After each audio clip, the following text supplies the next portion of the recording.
News के इस विशेष कार्यक्रम जम्मू कश्मीर विधानसभा विश्लेषण में आपका स्वागत है। मैं हूं आपके साथ उपमा शर्मा। जम्मू कश्मीर सबसे बड़े लोकतांत्रिक पर्व यानी कि चुनाव के लिए तैयार हो रहा है और अब चुनाव की प्रक्रिया लगभग शुरू हो गई है। नामांकन भरे जा रहे हैं और वहीं चुनाव प्रचार भी जोरों से जारी है। इस बीच हम आपके लिए विशेष कार्यक्रम लेके आए हैं। रोज शाम को 5 बजे ये कार्यक्रम लेकर आपके समक्ष हाजिर होंगे और इस कार्यक्रम में बात करेंगे दिन भर क्या कुछ चुनावी सरगर्मियां रही, वो सब लेकर इस समय आपके समक्ष हाजिर होंगे। और इस कार्यक्रम में आप भी हमारे साथ कमेंट के माध्यम से जुड़ सकते हैं, अपने विचार हमारे साथ साझा कर सकते हैं। तो चलिए शुरुआत करते हैं आज के इस अंक की और बात करते हैं आज की चुनावी सरगर्मियों की। क्या कुछ खास आज दिन भर रहा और क्या कुछ इसमें डेवलपमेंट्स हुई, ये सब लेकर आपसे बात करते हैं।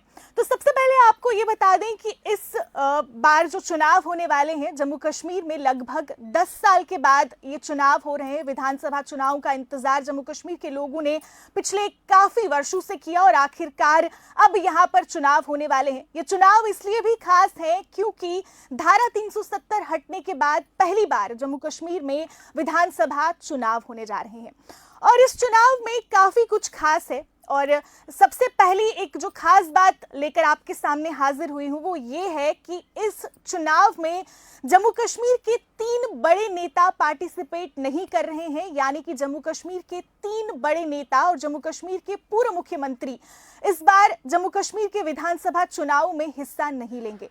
ये 3 बड़े नाम है डॉक्टर फारूक अब्दुल्ला, गुलाम नबी आजाद और महबूबा मुफ्ती।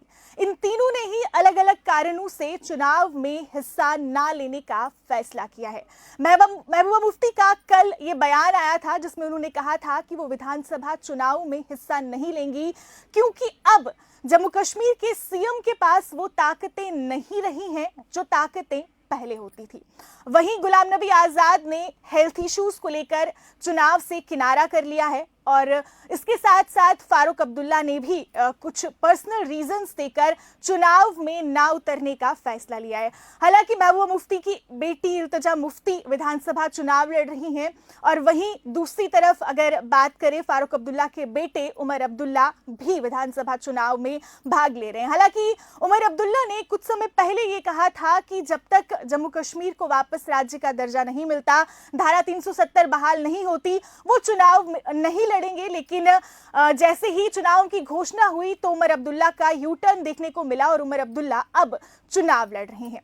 तो इसके बाद बात करते हैं आज जारी की गई सेकंड फेज की नोटिफिकेशन की। पहले फेज की नोटिफिकेशन जारी हो गई और उसके बाद उस पर नामांकन भरने की प्रक्रिया भी समाप्त हो गई और अब सेकंड फेज के लिए नोटिफिकेशन जारी हो चुका है और आज से नामांकन भरने की प्रक्रिया की जो डेट है वो शुरू हो गई है और उसके बाद 5 सितंबर तक सब जो प्रत्याशी हैं वो अपना नामांकन यानी कि नॉमिनेशन भर पाएंगे और इसके अलावा 9 सितंबर तक जो भी नॉमिनेशन कोई वापस लेना चाहे तो वो नॉमिनेशन अपना वापस ले सकेगा।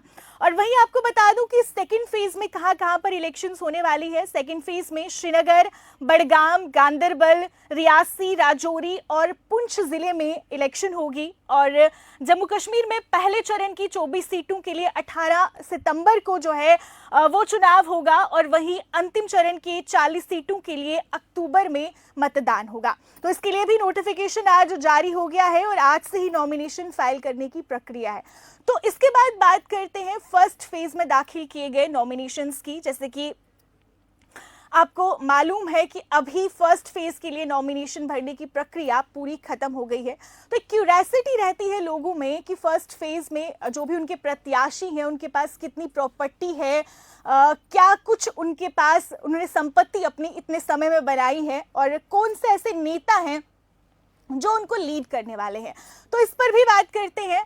आपको ये जानकर हैरानी होगी कि पहले फेज के लिए जिन लोगों ने नामांकन दर्ज किया है उनमें से 15 से ज्यादा कैंडिडेट ऐसे हैं जो करोड़पति हैं।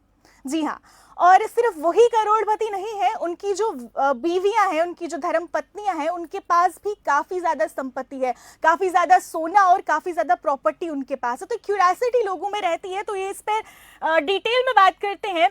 आपको बता दें कि सबसे ज्यादा जो प्रॉपर्टी है वो कांग्रेस के कैंडिडेट गुलाम अहमद मीर के पास है। 15 करोड़ रुपए की इनके पास प्रॉपर्टी है। और वहीं इनकी जो पत्नी है, इनके पास 1320 ग्राम सोना है।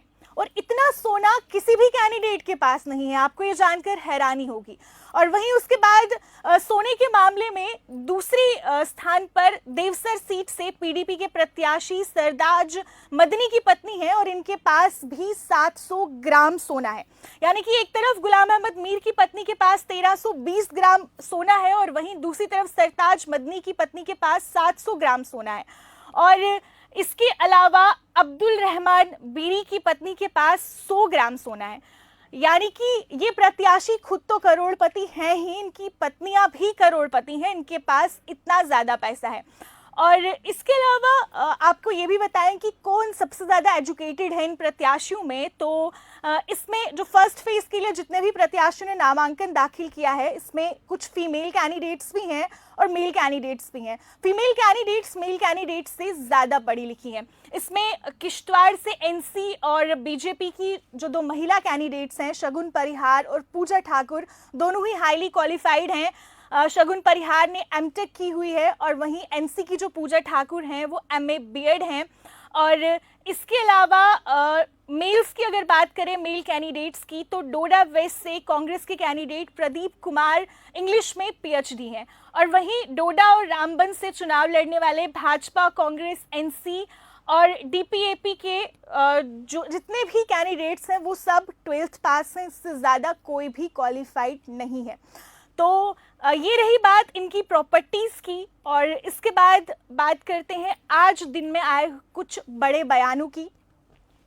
उमर अब्दुल्ला इस समय अपना चुनाव प्रचार शुरू कर चुके हैं और उमर अब्दुल्ला इसलिए भी अपने चुनाव प्रचार में ज़्यादा दिलचस्पी दिखा रहे हैं क्योंकि पिछली बार उन्हें मुंह की खानी पड़ी थी, करारी हार उनकी हुई थी, इंजीनियर रशीद ने उन्हें हराया था। तो उमर अब्दुल्ला ने आज अपना चुनाव प्रचार गांदरबल क्षेत्र में किया। गांदरबल विधानसभा क्षेत्र से ही वो चुनाव लड़ रहे हैं और 2 दिन बाद नामांकन भरने के वो क्षेत्र में पहुंचे और वहां पर लोगों से बातचीत की उन्होंने और कई मुद्दों को लेकर बात की, लोगों से वोट देने की अपील की और साथ ही ये भी कहा लोगों से कि लोग उन पर भरोसा जताए और उन्हें सेवा करने का मौका दे। और इसके साथ साथ उमर अब्दुल्ला ने ये भी कहा कि कोई भी चुनाव को वो हल्के में नहीं लेते क्योंकि लास्ट जब उन्होंने इलेक्शन कंटेस्ट किया था और इंजीनियर रशीद के हाथों उन्हें करारी हार का सामना करना पड़ा था, इसके बाद वो काफ़ी गंभीरता से इस चुनाव प्रचार को ले रहे हैं और उन्होंने कहा कि कोई भी जो चुनाव है वो आसान नहीं होता। वहीं इस मौके पर जब पत्रकारों ने उनसे इंजीनियर रशीद की बेल के बारे में बात की तो उन्होंने कहा कि सिर्फ वोटों से बेल नहीं मिलती, उसके लिए कोर्ट का अप्रूवल होना ज़रूरी रहता है। एक टॉन्टिंग वे में उन्होंने इस सवाल का जवाब दिया।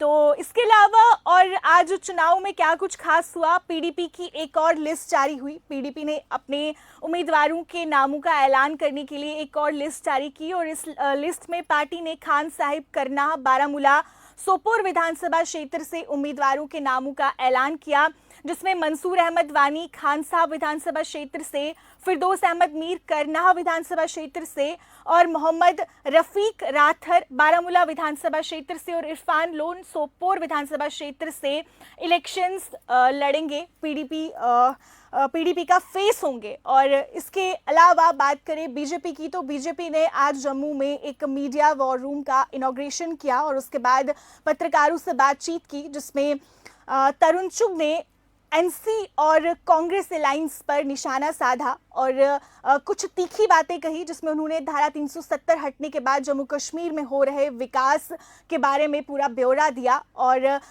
एनसी और कांग्रेस से ये कहा कि वो ओपन डिबेट करने के लिए तैयार हैं उनके साथ, अगर वो चाहते हैं कि यहाँ पर क्या कुछ बदलाव आया है, जिस तरह से भाजपा सरकार के आने के बाद जम्मू कश्मीर के हालात बदले हैं, यहाँ पर आतंकी गतिविधियां कम हुई है। इस सब पर अगर वो चाहते हैं तो वो ओपन डिबेट भाजपा के साथ कर सकते हैं। तो ये थी आज की कुछ खास गतिविधियां जो चुनाव को लेकर जम्मू कश्मीर में देखने को मिली। आप इन सब पर क्या कहना चाहेंगे? अपने कमेंट्स हमारे कमेंट सेक्शन में जरूर रखिए और फिलहाल के लिए मुझे दीजिए इजाजत, और कल इसी समय आपके सामने ये विशेष कार्यक्रम लेकर फिर हाजिर होंगे। तब तक के लिए दीजिए इजाजत और देखते रहिए द अर्थ न्यूज। नमस्कार।